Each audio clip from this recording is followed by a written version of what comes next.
Hej, og tak fordi jeg lige må tage lidt af din tid. Hvis du har fået påskeferie, så rigtig god ferie til dig. Og ellers så må du bare lige knibe ballerne sammen et par dage endnu, fordi så bliver det også snart helligdage og tid til, at du kan læne dig tilbage og slappe lidt af. Jeg hedder Jonathan, og jeg sidder her ved Max til at lave til dagligt alle mulige kreative ting. Radiospots, video, indtalinger og alt muligt andet.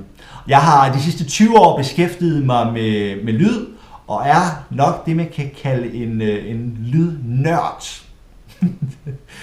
Det må du godt kalde mig, nørd. Jeg ved ikke, om du har tænkt over det, men lige om lidt så er det jo ferie, og der er et par helligdage.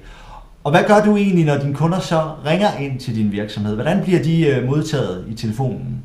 Det er der ikke ret mange virksomheder, der tænker over vigtigheden af.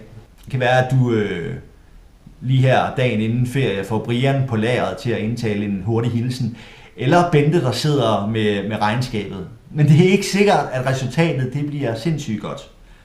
Det kan godt være, at Brian ude i lageret, han er god til det der med pakker, og Bente er god til det med regnskab. Men telefonens stemme har de måske ikke lige. Og det er sådan noget, vi kan hjælpe med her. Vi går meget op i at finde den rette stemme til din virksomhed. En stemme, der er professionel, og som kan repræsentere jer på den bedst mulige måde, så I lyder lækkert udadtil, også når jeres kunder ringer, og der er ferie, eller I har lukket kursus, eller hvad det ellers måtte være.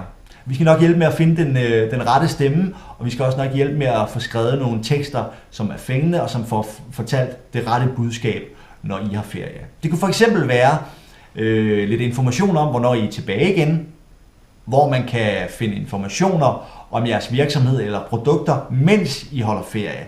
Sådan nogle små oplysninger, som man måske ikke lige tænker over, er væsentlige at få informeret ud. Ring til os, så skal vi nok hjælpe dig med at få lavet en rigtig lækker hilsen til jeres telefonsystem. God påske!